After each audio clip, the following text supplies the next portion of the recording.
going on YouTube, fam? This your boy Tony 2 times, and we back with another episode of the Hood Tales, man. Before I start, be sure to tap that like button. Definitely watch this video to the end to hear the full story and all the details in the case. For the day one, fam, y'all already know it's all love. Thanks for tuning back into another episode. If you're new to the channel and you feeling the content, feel free to subscribe. Definitely hit that notification bell so you can be notified every time we drop a new video. Let's get right into the story. Where we come from helps mold us as people.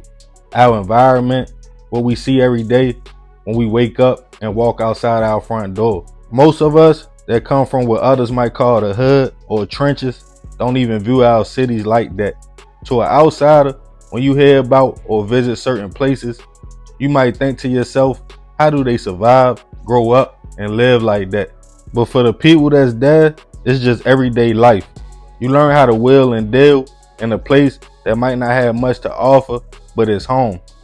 Fact of the matter, it might be a harsh reality, but seeing certain things, whether it's fiends, bodies, hustling, whatever your city is known for, can make you a smarter thinker. A person that knows how to make a way with less, even having certain smarts for survival in this cold world.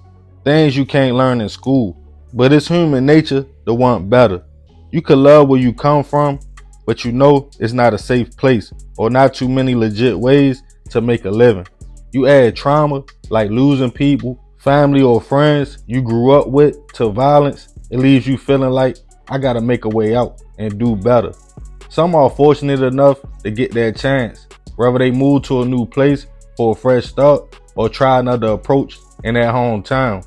But the thing about that is, everybody knows you already.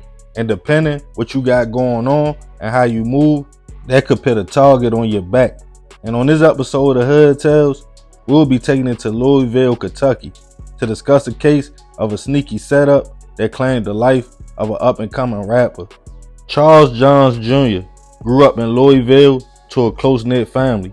As a child, he had his first introduction to music when his father bought him a real drum set at just 3 years old. The young man practiced day and night until he got good enough to perform at a local church. Growing up around music, his mother would call him Old Soul, as Charles took an interest in older genres like blues and jazz. As he got older, navigating the streets of Louisville, the young man saw a harsh reality. The same thing that changes a lot of us. Poverty, violence, even losing people himself, including an uncle, to the streets. This gave Charles a new outlook on life, causing him to switch lanes and becoming a rapper that went by the stage name Chuck Taylor. He put in his music the everyday struggles of growing up in the inner city and trying to find a way to make it out. As Charles got older, he would start having people that depended on him to overcome his environment, including 3 kids, in which he took pride in being a father. This made him hit the booth even harder, making music. He would perform at places in even different cities like New York and Florida. His music was reality, rapping about what he saw every day and hoping to one day give his peoples a better life. But with having 3 mouths to feed and a big family, Charles needed a way to support his peoples while the music started to bubble and pick up. So every now and again, he would flip a little grass on the side to people he knew or people he met around the way. By 2019, Charles had a few songs on SoundCloud and YouTube and videos to match with a label behind him. Things seemed to be heating up. He was even being booked for more shows. Then in the early morning hours of April 25th, 2019, Charles received a call from a young lady, 30-year-old Tiffany Taylor. She told Charles she wanted to buy a good bit of grass and where they should meet at. It was almost 2 in the morning, but having dealt with Tiffany before, he agreed. The location was West Market Street in the Portland neighborhood. When Charles arrived, everything seemed normal at first. Tiffany bopped up. It seemed like it would be a quick transaction. She had 2 males with her, but they were standing back. But as soon as Charles pulled out the grass, one of them stepped out the cut with a gun and stated it was a robbery. Seconds later, one single shot went off, and Tiffany and the 2 men fled. Police received a call of shots fired. When they arrived to the location, they discovered 31-year-old Charles suffering from a single wound to the chest. He was rushed to a local hospital, but unfortunately, he would pass away from his injuries. His father and mother will receive a call from police early that morning, claiming their son had been shot and killed, leaving the family heartbroken and worried if the case would ever be solved, as they had lost a family member to gun violence 3 years prior, and the case was never solved. An investigation started, and Charles' cell phone was evidence, including the last person he spoke to, which was Tiffany. Police traced her number and got an address for her. She was picked up at home and taken into custody and questioned. She allegedly attempted to remove the SIM card out her phone and eat it, but she was caught. As they searched text messages and phone calls, it showed she was in communication earlier that day with a man, 25-year-old Stephen Guy.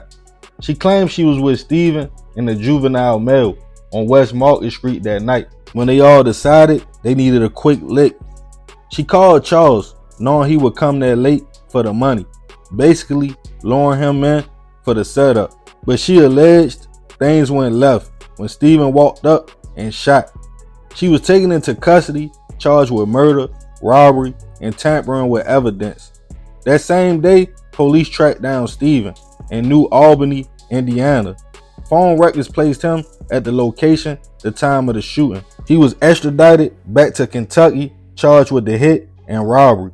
Both Tiffany and Stephen were arraigned and entered not guilty pleas, held on $1 million bail. The juvenile male would become a witness, stating he was just there and what he saw that night. Charles' family was relieved as suspects was caught within 24 hours, but they still didn't understand why Stephen allegedly shot, stating Charles would have willingly gave them everything, and they took the life of someone who wanted better for himself and his kids for nothing. In his latest videos before the incident, the young man rapped about how he had to make it out because he had people depending on him. As of now, I couldn't find any information of a conviction on Tiffany or Stephen, and they are both innocent until proven otherwise. Rest in peace to Charles. I send my deepest prayers and condolences to his family. The awareness of knowing you come from a rough place and wanting to change the narrative to do better or break generational curses is one I know all too well. I left my city, Baltimore, for the same reason. Unfortunately, in a lot of cases, some people either feel stuck or never get their feet under them to leave. Either they feel obligated or just love where they come from. I love everything about my city, but just like Charles, when it comes to a legal hustle or finding a way out of some places, it's hard. We only know how to survive like we have been doing. It's crazy one encounter with a female and petty dude can cut someone's dreams that fast. I wonder what, if anything, they got out the situation. The same thing Charles was so aware of and trying to avoid in his city, he unfortunately lost his life to. Never be scared to take chances and elevate, even if that means somewhere else. Nobody knows what you got going on and your circumstances like you. That move to another city or either another part of the state could save your life. It's not about forgetting where you come from. It's just about growth and elevation. So remember, we gotta succeed, not to fail, so we won't be just another hood tale. Man, crazy story. Rest in peace to Charles. Like I said, I send my prayers to his family. Y'all let me know what y'all think about this one in the comments. I appreciate you if you made it to the end. Y'all already know it's all love, fam. This another episode of Hood Tales. This your boy Tony 2 times. I'm out.